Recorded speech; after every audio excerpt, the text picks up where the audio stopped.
This is the ABQ Business Podcast with your host, Jason Rigby. Each week we'll interview visionary business leaders to inspire the creative power and spirit that's in every entrepreneur. Discussing strengths, weaknesses, strategies, systems, and the problems we can all solve together for a new future for local small business. Hi, and welcome to the Albuquerque Business Podcast. This is Jason Rigby, your host, and I have Nick Archuleta. And Nick, your wife's on her way, right? Yep, she should be here soon. Oh, that's awesome. And you guys are doing something that I think a lot of people are going to be interested in, especially when it comes to dieting. And I don't even like to use that word because I know in what you're doing, it looks like from your website, millennialmethods.com, it looks like it's almost a lifestyle. Yeah, I'm glad you mentioned that because usually diet kind of has a negative connotation, right? And we kind of want to get away from that. I would say it is more of a lifestyle, and there's hundreds of thousands of people across the country and more across the world that are kind of adopting this keto lifestyle, but we can get into that. Yeah, no. And so what started this? Was there like health issues? And I know when Lindsay comes, she can talk about that, but like for you specifically, what caused this quest? Yeah, great question. So we came across keto, the keto diet, if you will, in 2017. And it was really Lindsay's issues, which I'll let her tell you about, that spurred my search. But basically, I was looking for a way to help her with her health problems. And I was doing research, and she had tried a lot of different things. And we were kind of at our wits' end as to what to do. And I came across this thing called keto, started reading it, and I was like, this is so interesting because there are so many incredible stories of health transformations, these people losing weight, fixing their gut, healing their brain, just so many inspirational stories. But then when I read about what keto is, it's a high-fat diet. Right. And I actually did some nutrition and exercise studies in undergraduate school. And everything that I learned was the exact opposite of what keto is. So you were trained like traditionally, like exactly. Food pyramids and stuff like that. Like they had, I always remember those as a kid, the little, and it's got the bread and the milk and all that. Exactly. Yeah. So I had a very traditional view on diet. So when I came across this diet that said eat tons of fat, eat a decent amount of protein, and eat virtually no carbs, I was like, man, this is weird. But we were kind of so desperate that we were willing to try anything. So we agreed that we would try it, maybe like a couple of weeks. And then we were both kind of the mindset that it's not going to last, we're going to have to move on to something else. But we tried it. And within 2 weeks, man, everything was different. Lindsay had a dramatic transformation. But for me personally, I had not realized how severe of a brain fog I had. And after being on keto a couple of weeks, I realized I was having some serious just mental clarity issues that were resolved with keto. And are you talking like mental clarity, like in the sense of just being able to like focus, or like attention deficit disorder type of stuff, or? I wouldn't say kind of like ADD, but I would say focus was part of it. And then it's hard to describe. I didn't even know it was an issue, but it was a combo of focus and just kind of having clarity and clear thinking. And, I didn't even know I was having any issues until I went to keto, and I realized my mind just felt like it was operating on a higher level, just a lot smoother. So that was the big thing I noticed. I also had better energy. Right. And I had kind of had slightly elevated blood glucose in college, a little bit high for, my age and my activity level. And so luckily we got blood work done pre-keto and then post-keto, I think after about 6 months on keto. Right. And I had an improvement across the board. All the things you want to happen happened. My triglycerides went down. My HDL went up. My fasting blood sugar went down. It went into the normal range. I felt a lot better. My body started recomposition. I started to lose body fat and gain some lean mass. My weight wasn't changing, but I was visibly shedding body fat. So I'd say those were like the main benefits for me. Right. And I think Lindsay just pulled up. She should be here in a second. Oh, cool. But that was basically the gist of it for me. Yep. Oh, here she is. Oh, perfect. So quick question. So what was like the driving force for you guys to start your website? Because I know you do, you have like diet plans and coaching and stuff like that. Because I kind of want to get into that aspect, and then we'll drop right back into the keto side of things, kind of like providing value for the listeners. Totally. So we kind of just, both of us realized such a dramatic positive shift in our lives from adopting this keto lifestyle that we felt like we wanted to share this with more people. Because even today, there's a big stigma against it, like fats, saturated fats, low carb diets. Right. There's a lot of people who accept that, but there's also still, I would say, the cultural norm is sort of against that. So we really wanted a way to just get the word out there and share this with people, especially with how much it had fixed Lindsay's world. So we looked into certifications. We found a certification program. We went through the course and we took the tests, and we became certified keto health coaches to, help people like us who didn't know this was an option, or who maybe thought this wasn't a safe option, to get the word out there, and just to help people realize that this is a really good way to heal so many different issues that you might be facing. So that was kind of the basic start of it. Yeah. And then, and you guys are based out of Santa Fe. Do you guys coach people that are, throughout New Mexico or Albuquerque, Santa Fe? How does that work? So we like working when we can see the person in person, face to face, but we have remote clients as well. So really anywhere throughout the country, we do remote coaching, and when possible, we get together face to face. Oh, that's awesome. So, and there's I was like on your website and I saw there was like a 60-day challenge or whatever. Mm-hmm. And you guys have that ability to be able to, like, when you're coaching with somebody, to tailor it and kind of go, imagine you have questions and stuff that you work with them on there. Because I mean, this is a lifestyle change. Mm-hmm. It's a very big change. I mean, it depends where the person is coming from. There's some people who kind of do a paleo diet, right? And it's a much smaller change for them versus your standard American diet. But that program, that 60-day challenge, is set up so that the person, we don't have to see each other face to face. We do, FaceTime, Skype, whatever calls, and we have an intake form that we get all the information so that we can personalize the plan to the person's life situation and needs and any dietary restrictions and that sort of thing. Yeah, because I think, as we have, business owners, entrepreneurs, unfortunately, they allow the physical side of things to suffer, because they're, putting in the 10, 12, 15-hour days. And, so everything is fast food, our meeting clients in, restaurants with a lot of alcohol. So, you start getting into that on the physical side of things, you can start seeing entrepreneurs and they start developing these bad habits. So how do you guys, when you guys work with that, how do you guys, is it like mental too? Cause I would imagine, you're asking somebody to change pretty dramatically. If somebody's used to eating bread, you know what I mean? That's probably the biggest one. If I hear people complain, is the bread, but you guys there's so many products out there now, right? That support this. Totally. Yeah. So, I'm so glad you brought that up, because I was thinking about our podcast here, and I was just thinking about how entrepreneurship, it's almost a badge of honor to destroy your health in the name of pursuing your business dreams. And I think that's just such a silly way to do things, because when you feel good, you're going to do good. Right. And it's kind of the analogy, Lindsay likes to say this, I'm going to steal it and then I'll get her on here. But perfect. When you're on the airplane and, the oxygen masks come down, they tell you put yours on first before you assist someone else. Yes, exactly. And so if you're not functioning, you're doing no one any good. And, you may get away with it for a year or a few years or 5 years, but if you're letting your health go down the toilet, it's going to catch up with you, and you're going to be a drag on everyone around you, your family, your workers, your business. Mm-hmm.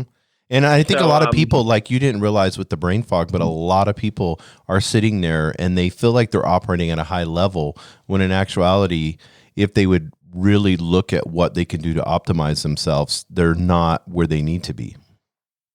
I would totally agree with that. Like I said, I had no idea I was having any issues. And then when I had that clarity, I was just in shock because I realized I was having some severe just clarity thinking issues. So, all right. So let me go ahead and pass this off to Lindsay.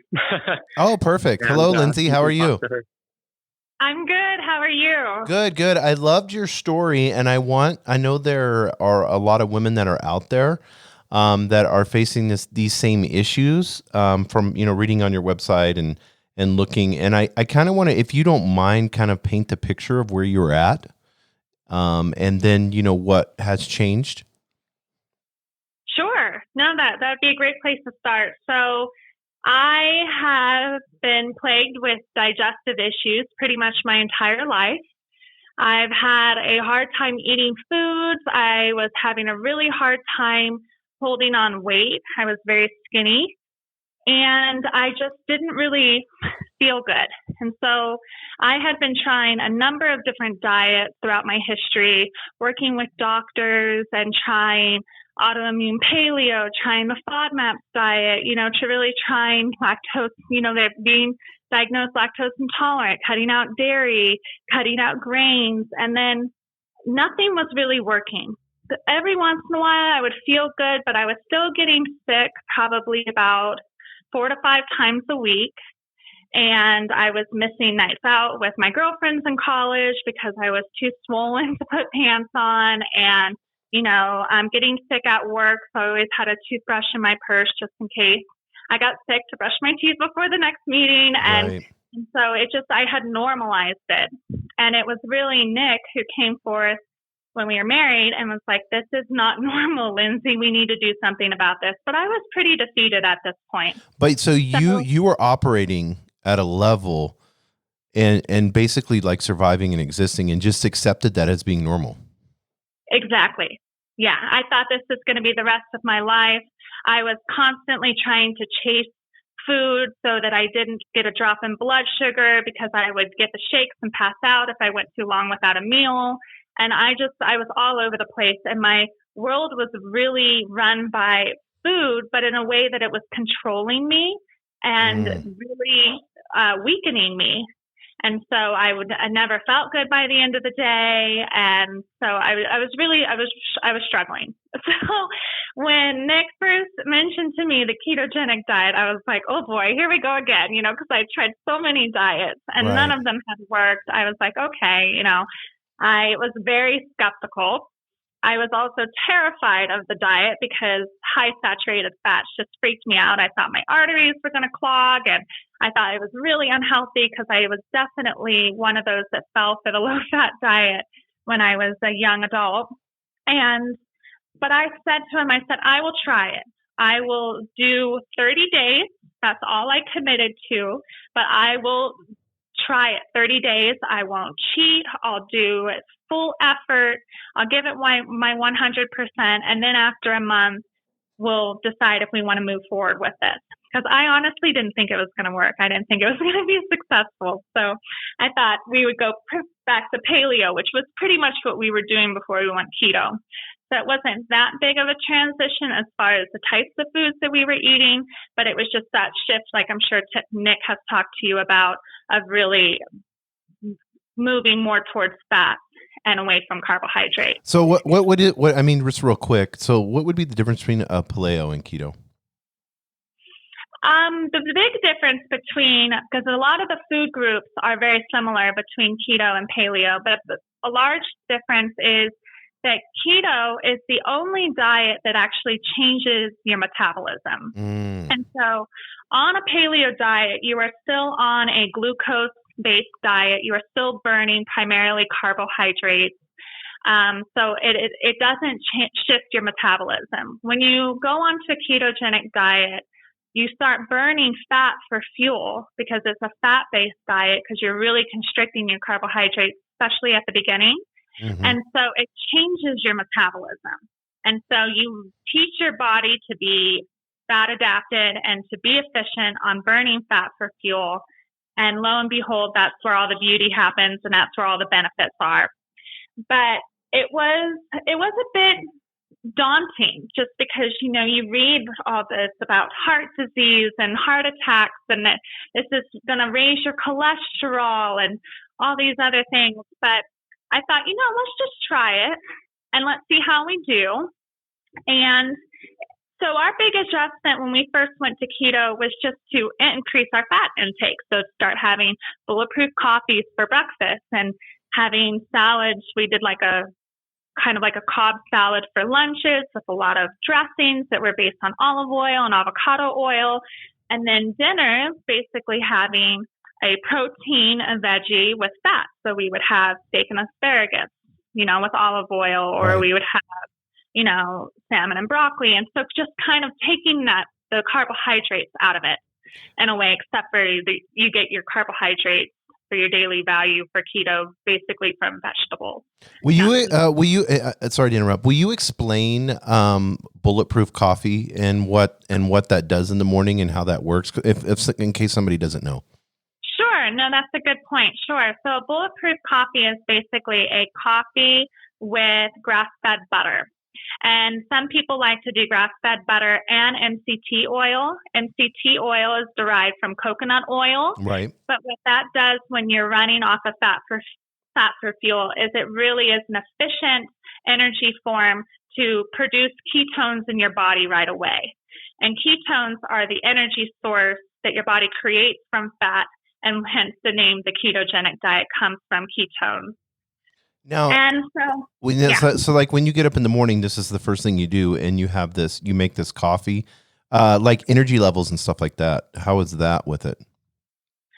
Well, when we decided to adjust, we thought, let's go ahead and jumpstart this. So we actually jump-started our first ketogenic journey with a little bit of a fast, because fasting can also put you in ketosis and calorie restriction as well. So we started to fast. So we were just kind of wanting to jumpstart and get right into ketosis right away. But honestly, when I have my Bulletproof coffee in the morning, I feel great. It really gives you a nice energy boost, but it's not like a jittery, caffeinated energy boost. Oh, right. It has, like Nick talked about, you get a lot of clarity, you get a lot of focus, and it's actually very satiating once you get used to it. Some people can have their Bulletproof coffee and that holds them over for lunch. I think that works really well for people who are not as active or working out as often. If they're more sedentary and going to work, then that works. But in most cases, when we work out, we like to eat a full breakfast.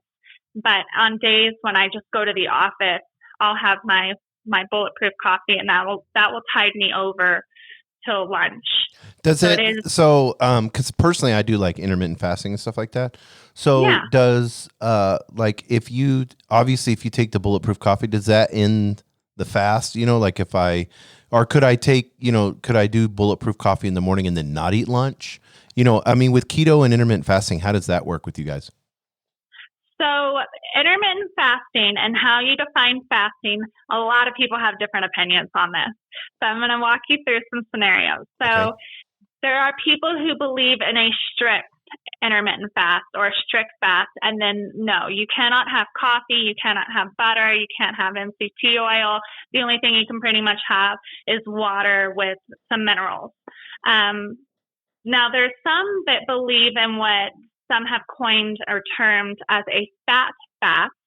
And so they believe that having just the Bulletproof coffee without solid foods, and since the coffee doesn't have calories and it doesn't have carbohydrates, and the fat only has some calories that are fat-based, you're not going to be spiking your insulin. And so you can keep that insulin fast going.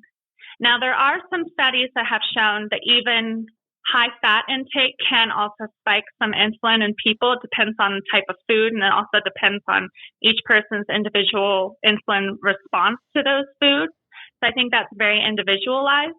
So for me, when I think of an intermittent fast, if I'm just going to have my Bulletproof coffee and not eat until lunch, that still counts for me as like a fat fast, like a fat intermittent fast.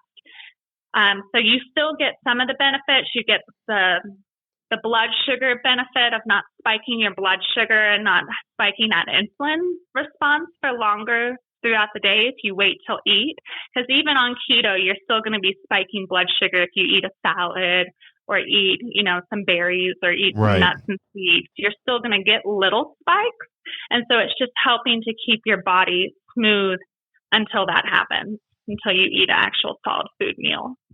So here you are, you go and you're at the end of these 30 days. Now in that whole process, cause there's, I've heard of like keto flu and stuff like that. And people, is there in that 30-day period when you first were going, and maybe this can be for both of you, Nick and Lindsay, Sure. what was there, should people expect a struggle? No, if they do it right. So okay. What is the keto flu? You can beat the keto flu. You can beat it. Oh, okay. I totally messed up because, again, I was skeptical. And Nick was telling me, you got to up your salt intake. Well, I had a history of sodium bloating and not doing well with sodium and salt. So I was terrified of salt. So I was like, I'm not drinking your salt water. I got the keto flu.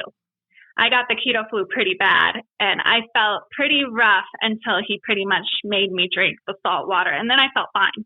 And so we've played around with different recipes, and we've worked with our clients that we've had throughout the years, and we pretty much think we have the secret sauce now. Oh, no. That's a good thing. Most of our clients do not get the keto flu. So just to add a little bit, I would say like 95% of cases of the infamous keto flu are due to an electrolyte shortage. Oh. And kind of a brief overview of the science. When you transition to keto, you're flushing out all your body's glucose in your liver and your glycogen in your muscles. And when you flush out all this glycogen, with it goes a lot of your electrolytes that were stored in your body. So the main electrolytes we're looking at here are sodium, potassium, and magnesium. Mm-hmm. And then, there's some smaller ones like calcium as well. But you basically transition to keto and you flush all your electrolytes, and your body kind of freaks out and it's not sure what to do. So if you're not maintaining those, you're definitely going to get some of the symptoms. It varies from person to person. One of the more common is your heart. You'll kind of get like a racing heartbeat, like a faster heartbeat, and that's just because your heart doesn't have as many electrolytes as it wants. And headache is also a big one. So basically, during that transition, you really got to be careful with your electrolyte intake and get a little extra. And that is the main culprit behind the keto flu. But then, like Lindsay was saying, though, there's little tricks and techniques and timing and things that we work with our clients. When do you really optimize that? When did both of you, or when you see, like personally, and then with your clients, if they stick with it, is it 7 days? Is it 15 days? Is it after the 30 days? When do all of a sudden they're like feeling amazing?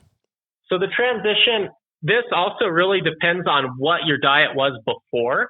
If you were eating a super high carb, really low quality standard American diet, the transition is going to take longer and be harder. If you ate a relatively healthy diet, minimal processed carbs, it's going to be a much quicker, easier transition. That being said, within 2 weeks, pretty much everybody is transitioned. And, for us, it was within about a week.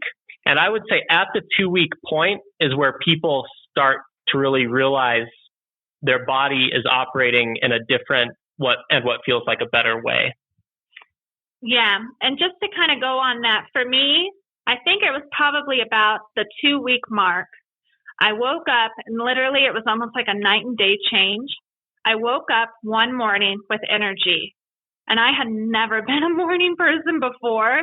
Very groggy, not morning, but right. I woke up with energy, and I thought, okay, this is good. I think we went on a hike that first day or something. And we felt good. I felt good throughout the day. I never had any afternoon crashes, and your brain just feels better. I don't know how else to describe it, but it is almost like a dark veil was lifted from my life. That's amazing. And what about the digestive issues? Did that clear up right away, or did it take time? Or You know what? It cleared up right away. I every once in a while I'll still eat some foods that trigger me, like broccoli, and things like that.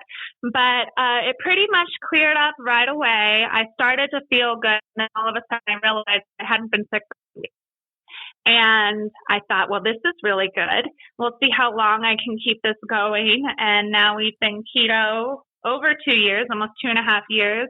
And I think reflecting back, I think I've been sick maybe once or twice. So it drastically changed everything. I was able to gain weight. I've been, and we were able to really up our training and join a local CrossFit gym. Yeah, we did the Santa Fe bicycle half century, I think like 6 months or so into keto. We became a lot more active together with a lot of things. How is, because I know there's always, I've heard people say, like if you're like CrossFit or something like that and you're doing keto, the energy levels and stuff, is there a trick to that, maintaining that, or how does that work? Oh man, I am so glad you asked that, because that is one of the major misconceptions that I'm facing. And actually, we are launching a new 8-week keto fit program to address keto for high intensity athletes. And that is such a good question, because I think your typical CrossFit box will rightfully say CrossFit is a very glycolytic sport, meaning that high intensity exercise runs almost exclusively off glucose. Right. But the thing is, when you become fat adapted, your body becomes used to running off fat for fuel. There's a process called gluconeogenesis. And fancy word, but basically all it means is your body can actually make glucose from fat and protein and lactic acid. So I actually have a whole series of articles coming out in a big CrossFit publication soon on this exact topic. Just to shorten it up, though, basically, once your body gets used to this fat adaptation phase, your body makes glucose at an extremely high rate from your protein you're eating, from your fat. And when you work out hard and you start getting that burn, that lactic acid, the body can actually, through a process called the Cori cycle, it turns a lot of that lactic acid back into glucose for your muscles at an extremely fast rate. So all the science out there says keto is totally fine for CrossFit performance, because your body is endogenously making this glucose at a high enough rate. And then on top of that, what? Here, let me pass it off to Lindsay. She's got something to add.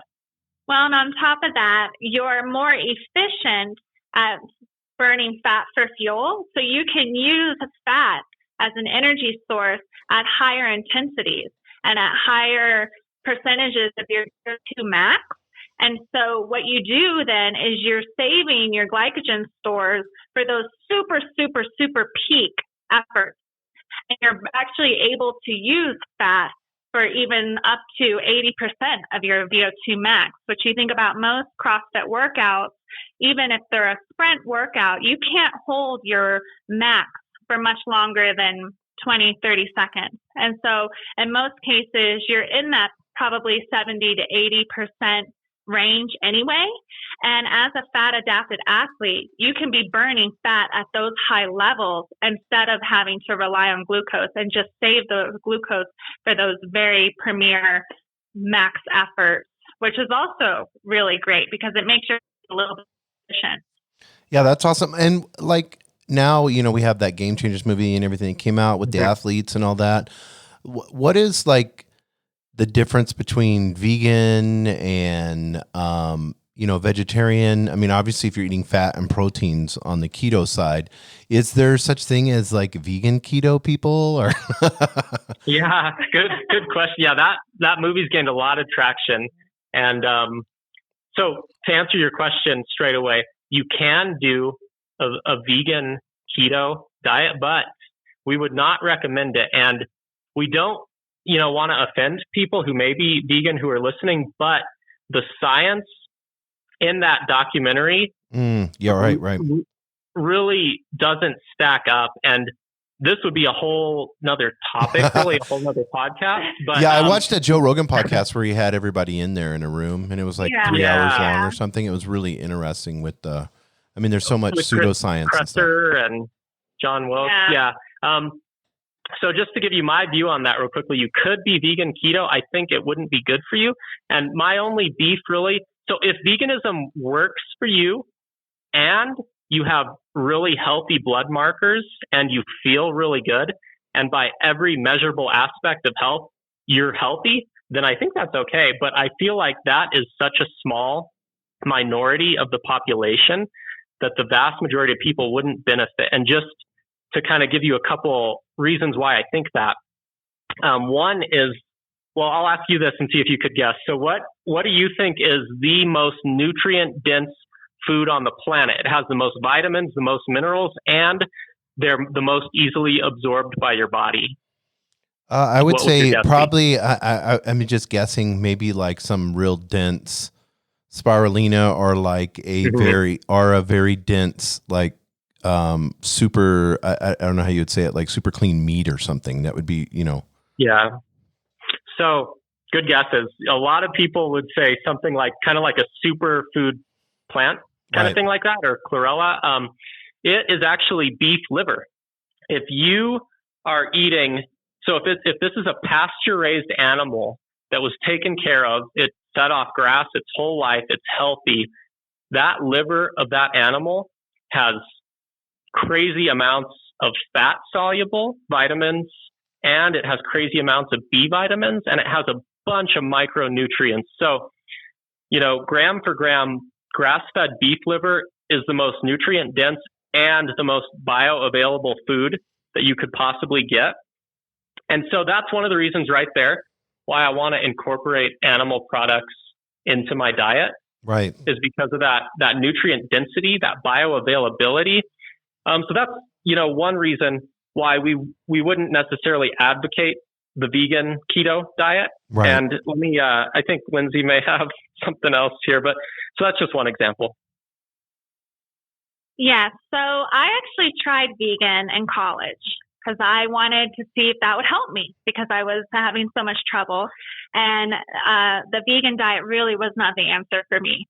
I felt very sick and I had no energy and I was napping all the time, and my skin wasn't good. My hair wasn't good. It just was not a good fit for me. Yeah. And there's a lot of junk food, a lot of vegans that I know, and I'm not saying all of them, but a lot of friends that I have that are vegans, it's a lot of processed foods. Yeah, it can be a lot of processed foods. And even if people are really trying to do a good vegetable and fruit-based vegan diet, I find now, when we've been studying nutrition so much, and like Nick was talking about how bioavailable those nutrients are in the foods, I'm really starting to realize that there really shouldn't be this war between plant-based and animal-based diets, just because there's so much nutrients in animal products that you can't get from plant products. And one example that I have is vitamin A. A lot of people think they can get vitamin A from carrots, but that's actually not correct. Vitamin A or carrots have the precursor for your body to then convert that into vitamin A, but our body's conversion process is not very efficient. And so you would have to eat a lot of carrots for your body to even be able to process and convert this minute percentage of vitamin A. And then you run into the issue of B12, which is not available in any plant product. So then you have to supplement. And then supplementing these nutrients that are essential for your health and essential for your life, I never feel like that's really the right way to go about it. I mean, I think, yes, you need to supplement because our soils are not as nutritious as they were in the past, and our food is not as nutritious, but you should not be relying on a supplement as your only source of that nutrient. You should be trying to get that nutrient in all kinds of diverse sources. And so when you cut out all animal products, you're really limiting yourself on what vitamin B and what vitamin A you can consume. And I feel like that can be very problematic with some people. Some people can supplement properly and they don't see any effects and their blood markers are fine, and that's great. But it's very hard to find that fine line. And we're really big proponents of getting as much nutrition from food as possible. And a big reason for that is because when you just isolate a single vitamin, often synthetically, you're not getting all those cofactors, all those enzymes, all those things that nature intended you to get along with the vitamin to make it work better for your body and your physiology. So when you get, these essential nutrients from a whole foods, animal-based source, you're getting a lot more with it that the body recognizes and can use. Whereas if you're getting an artificially synthesized vitamin supplement, that's, potentially doing you a little bit of good to potentially really causing you harm, So we just advocate getting intense foods, and we're not anti it, and I don't think there needs to be these wars. Like we eat a healthy whole foods diet, well balanced. It is low in carbs, but a lot of carb-based foods are highly processed. Mm-hmm. And, we have a staple for us is like a bok choy and bell pepper stir fry with, some kind of shrimp with a bunch of spices, some coconut milk, just delicious. And it's got the plants in there because we feel like for us, we feel good with plants and there's a role for plants in our lives. And then just to get that really deep nutrition, we have the animal products thrown in there. Have you tried, speaking of supplements, have you tried the grass-fed beef liver supplements? I know that's like a big thing right now. Yeah. So we'll do a little pitch here for a company that we absolutely love, but this company, Ancestral Supplements. Yes, I've heard of them. Yep. I've heard of them. Yeah. They're our favorite. So yeah, we do actually. So organ meats are like taboo in our culture now. Lindsay and I have started to incorporate them a little bit. And so we will do, liver once a week and bone marrow once a week. And it's kind of sad. These used to be, ancestral health delicacies. Mm-hmm. And the culture and the tradition has just fallen apart. And it's weird now to eat those, but we do that once a week. That being said, we don't have it every day, so we do get a couple ancestral supplements, and it's the organ blend and the beef marrow.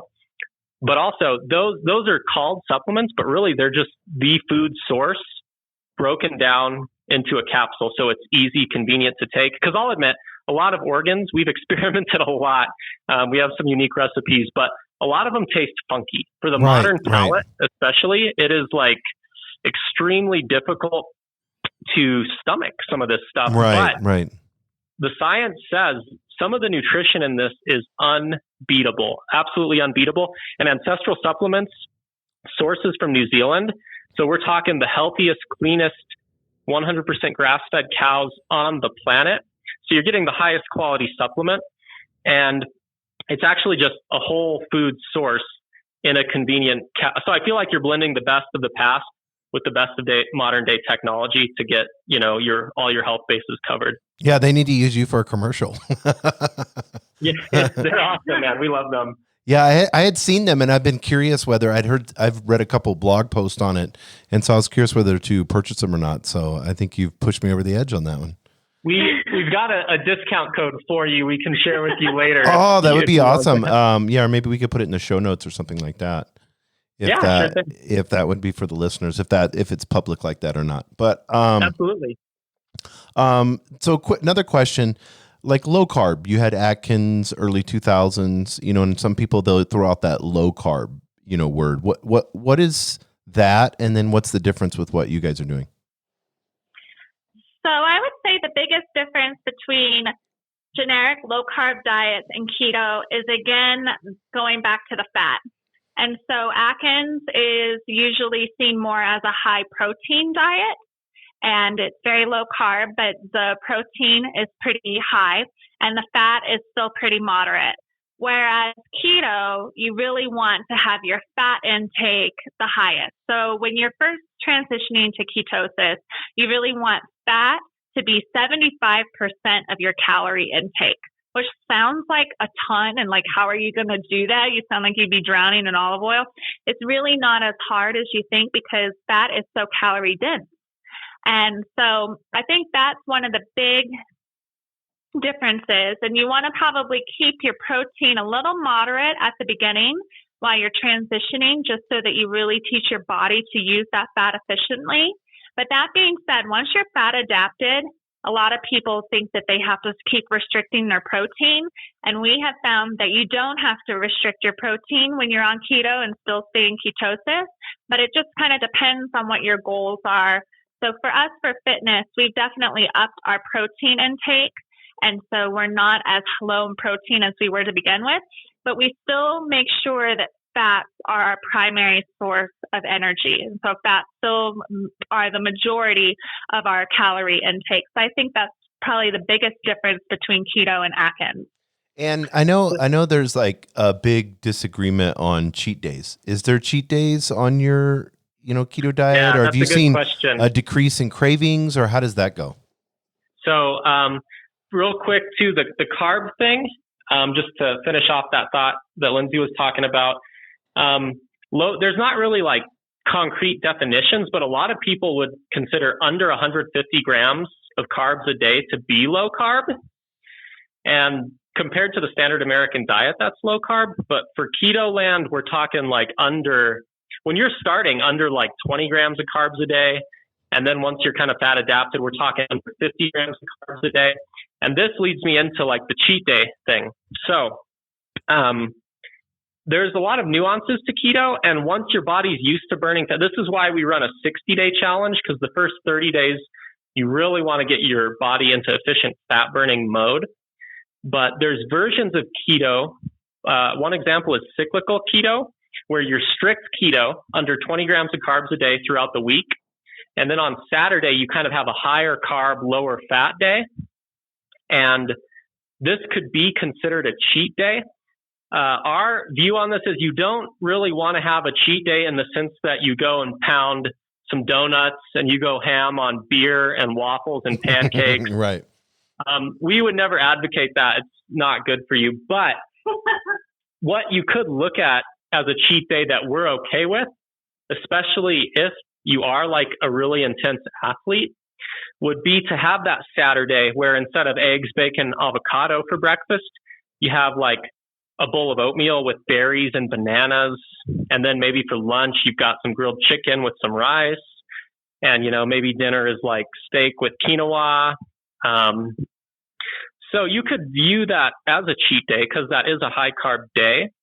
But when you're starting keto, the first month for sure, you do not want to have a cheat day. It's going to totally derail you. Your body's going to go out of ketosis for a few days at least, if not more. Wow. You're going to feel funky. It's not going to be good for you. So we really recommend that you fully get the keto train going before you start to add in some carbs. And then you can be strategic about carbs. You could also add in carbs around exercise. That's called the targeted keto diet. And so maybe you would just have like a blueberry banana smoothie right after you exercise. And then all that sugar is just going to replace the glycogen in your muscles, and you're not going to get a crazy blood sugar spike.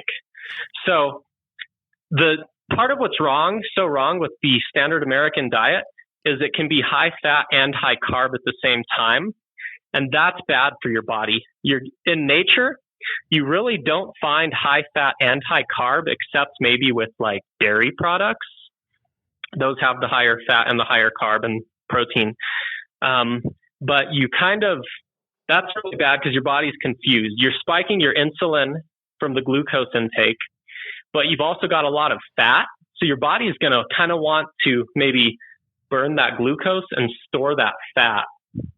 And this high fat and high carb meal at the same time can kind of cause a lot of metabolic diseases, what's called metabolic syndrome, and can over time contribute to things, like diabetes, potentially Alzheimer's and things like that. So that's kind of a long-winded No, that's perfect. Cause like with sugars and stuff like that, How does alcohol fit with this? What is like, if you, I mean, there's so many, we have so many cool breweries around here, or, I know. our wine and stuff like that. What does that look like? I'll let Lindsay take that one. I would just add that if you are strict with keto, your first months, your cravings massively decrease for sugar and carbs, if not like vanish. So that makes it easier. If you just follow this diet, your cravings go away. And if you're following this diet for a medical reason, which so many people are, there's not even the temptation to cheat, because you're literally going to die. If you're doing keto for a super severely therapeutic reason, you're not even going to have that temptation to go and pound that donut, because it's going to directly cause your disease to get a lot worse. So, all right, Lindsay will cover alcohol. Yes, I'll go into keto and alcohol, but I just want to say real quick that if you have cravings, which we all do, because he gets cravings, he's a chocolate monster, there are a lot of keto options now out there. And so I've tried my hand at keto baking and, and making us little keto treats on occasion. We don't have them very often, but we do have them around holidays and stuff like that. So there's always substitutions and things that you can do to replace those cravings. It's not going to be exactly the same. It never will be, but it can come really close. And so I think there's especially a lot of options now, because keto is becoming mainstream. And so there's a lot of great recipes as well as, even like some bakery goods that you can buy.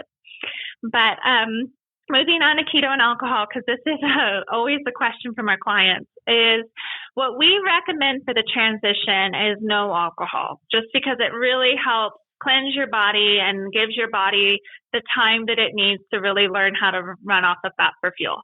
Now, I realize this isn't always easy for everyone. And so luckily, a lot of pretty much all hard liquors are zero carb. You can have tequila and whiskey and vodka and gin. All those are low carb. The thing that happens, and it happens with us and many of our clients, is you can feel the effects of alcohol much sooner. And you can also feel the effects of alcohol the morning after. So the keto does not cure the hangover. So you can sometimes feel a little tipsy, feel the effects of glass sooner than you would in the past. And so just be cautious of that. But there are many dry wines that are fine. We'll drink red wine on occasion, or a dry white like a Sauvignon Blanc or something like that. That is fine. So for people who really love their wine, but it's just everything in moderation. So you really want to make sure that you're not exceeding your carbohydrate intake, especially at the beginning. And so it's almost like a puzzle, right? You've got all your carbs stacked up for the day. So if you really want that glass of red wine, which is around 4 to 5 carbs, then you need to make sure that you budget to allocate for that 4 to 5 carbs at the end of the day when you're transitioning. And then when you have a little more flexibility with your body and your metabolism, you can have a little bit more. But there are also low carb beers. And so I'm not saying that there's not options out there, but I will say for us, one thing that was very interesting, because we had both pretty high-level, high-stress jobs, and we were coming home and we were having our beer and having our glass of wine to kind of unwind at the end of the day, and it was almost becoming routine. And right. I now realize that we were drinking 4 to 5 times a week, even if it was just a glass, and that when we went keto, we really didn't need it anymore. And we didn't really need to unwind or to have that. Kind of a crutch that we were over-reliant on. And keto kind of made us realize we're strong enough to be okay without it. Yeah, I think that's what it's become with a lot of people. I know for me that was the same thing. A habit of having an IPA, 1 or 2 every night, type of a thing. Just to kind of, because there's a lot of entrepreneurs that listen to this and business owners, and there's that habit, or that you do, or you're meeting clients at 7, 8 o'clock in the evening, and you're having a couple drinks. But what I have found is when you are eating clean and you're living a good lifestyle, you get to the point to where, and I know this is where you guys are at, you get to a point to where when you drink, it so affects how you feel that you just feel so crappy. You don't even want, it's not worth it at some point. Exactly. Yep. Exactly. And that's kind of how it can feel if you deviate from keto in a meaningful way. Like you're eating clean, you're exercising, you feel so right. And then, maybe you're at that company get together and you pound the donuts and you realize that was not worth it. I'm performing and feeling so low that donut was not, those 5 minutes, or if you're really going for it, 5 seconds of pleasure weren't really worth the aftermath, and that's where a lot of people get. And like Lindsay said, there's keto-friendly desserts now that can really fit the bill. Oh, that's awesome. Now, I want to get a little bit into, we're coming up on the hour, so I want to make sure that we could go on for hours on this. This is amazing, and you guys are well versed in this and really appreciate all this information, tons of value. So I want to make sure that people know where they can go for your website. But real quick, Lindsay, if you could get into this, as far as like women's cycles, pregnancy, when it comes to, because there's a lot of CrossFit, manly, beef liver. I mean, when you think of that, and then, because I would say a lot of men will do like keto or carnivore diet or any of these things. As far as like a woman's body goes, what would you say to that?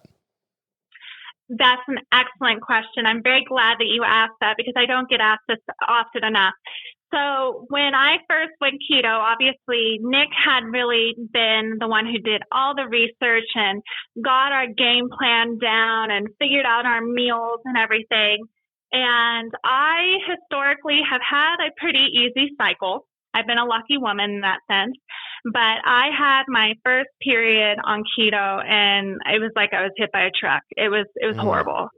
And I had horrible cramping and I'm thinking, oh my God, what is going on? Is this because of keto?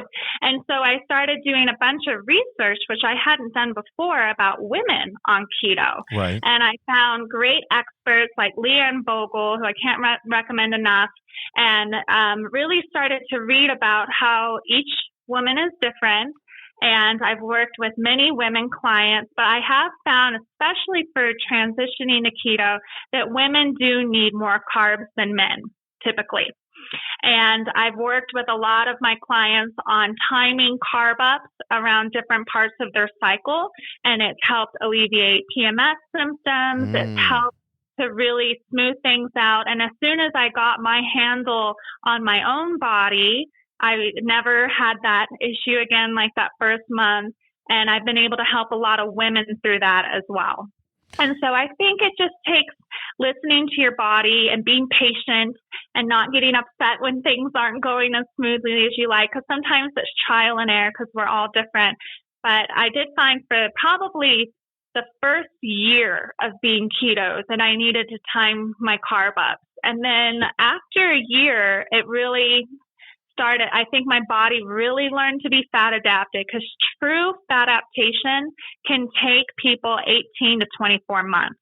You can shift into ketosis pretty quickly, and you can learn to run off of fat for fuel, but to really teach your body to be efficient, it takes a long time. And so I think now that my body is used to it, I don't have to do as much carbohydrates now, because I think I'm a smoother engine as far as where my energy is coming from. But I definitely needed that through my cycle. Now, as for pregnancy, there are lots of women who've successfully done keto and while they're pregnant. I don't think that you need to up your carb intake unless you feel like you're needing that. I think you, again, listen to your body. I have not needed to increase my carb intake at all, but I wouldn't be adverse to having a carb meal on occasion. But one thing I did have to adjust for pregnancy was salt intake. And so we were having our electrolytes daily to keep our electrolytes replenished. And I've just found personally that I'm becoming a little sensitive to sodium again, like I was pre-keto. And this is just because your hormones are all over the place. So you just got to figure things out. So I think everything needs little tweaks, but I am a strong believer in that. I think keto is really great and safe for pregnant women. I think it's a really good diet for fertility. So women that are having issues with conceiving, pregnant, and not being able to become pregnant, keto can really help with that. And it's also a great diet for breastfeeding because breast milk is very high in fat and you're getting a lot of nutrients to your baby. That's awesome. But I can talk for hours about women and keto, but it is different than men with keto. But I think that's why Nick and I work so well together, because then we have both of those perspectives and I can really help fine tune for our women clients and he can really help bulk up our men clients. So it works well.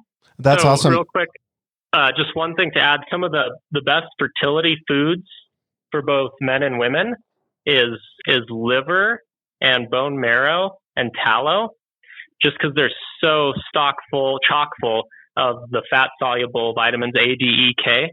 And so those are all extraordinarily keto friendly foods and also some of the best foods you could eat for fertility and hormonal health for men and women. Yeah, that's super cool. And one real quick before we go into your business, the coaching and your website and stuff. What about kidney stones? Because I've heard that. Have you guys heard about anything with that? So we haven't had any clients experience that. I've read a little bit of research that keto can actually help with the kidney stones. I can't really quote anything. It hasn't been top of mind because we haven't directly encountered it with a client, but there was science that I think I don't want to speculate without and misspeak, but there were some case studies of people who actually kind of their kidney stone problems were alleviated with a smart whole foods keto diet. Yeah, that seems like that would be. So if somebody wants to get a hold of you, I mean, we just touched the surface here. We spent an hour and I mean, you guys provided so much information. If somebody wants to get a hold of you or they want to be a part of the program, what is the best way for them to do that? Yeah, so I would say the easiest way is our website, which is just millennialmethods.com. And millennial is kind of hard to spell, so you got to make sure you get that one right. But millennialmethods.com. And we're on Instagram as well. Those are probably our two biggest channels. But yeah, the website has information. We run a 60-day challenge, and that's for someone who, wants help with keto. They're not specifically super athletic, but they are looking, maybe at weight loss or maybe something else, and they just want help getting keto started. So we provide all the meal planning resources, coaching, guidance, resources for getting healthy food. So we provide that for the 60-day challenge. And then our other big launch, which we're just doing now, which is why I was so amped up when you asked about keto and CrossFit and, does that work? Right. It's an eight-week keto fit challenge. And so that one, just real briefly, it's a 2-cycle program. The first 4 weeks, you're strict keto to really ramp up your fat burning ability and your high intensity exercise fat burning. And then cycle 2, the second 4 weeks is more of a cyclical keto approach. So you do actually get to have your carbs and eat them too, in a sense, for that. So the 8-week keto fit is for the CrossFit or high intensity athlete who's hitting it hard every day, but they're just not getting the results they want. Oh, that makes sense. And is your Instagram Millennial Methods too? It's millennial.methods. Yeah, Millennial Methods. And so in our Instagram, we try to do a lot of recipes and kind of do a lot of tips about nutrition. So it's a great place to start following us if you're interested, if we piqued your interest. And but otherwise, our website has all of our information. But I just want to say one last thing about the 60-day challenge. A lot of people think that the 60-day challenge is only for beginning keto, which is great. If you've never tried it and you want to try it and don't know where to start, that's a perfect resource for you. But it's also great if keto is not giving you the results that you want. So if you have a weight loss plateau or you're still just not feeling good, we can help you get past that with a 60-day challenge. Oh, that's perfect. And I encourage everybody to go to that website. Guys, that was amazing. I thank you tremendously for the amount of information. And I hope, if it just helps a few people, that alone, because entrepreneurs, business owners, we get so busy that we think of our health last a lot of times. And like you had guys had said earlier, you know, like you got to put that oxygen mask on first before you can help others. And I think this is, you know, probably one of the best podcasts I've done when it comes to health. And I appreciate and I encourage everybody to go to millennialmethods.com. And once again, thanks, Nick and Lindsay. Thank you so much, Jason. And thanks for all the really good questions. You brought out some really good points from us. So we appreciate that too. Yeah, thanks so much for having us. Awesome. Well, thank you guys. Have a good evening. Take care. Bye. Thank you for joining us on the Albuquerque Business Podcast. And thanks to our sponsor, RigbyDigital.com. Make sure to subscribe and share. And go to abqpodcast.com. Get show notes, resources, and links to everything we talked about today to help you navigate your journey as an entrepreneur and business owner.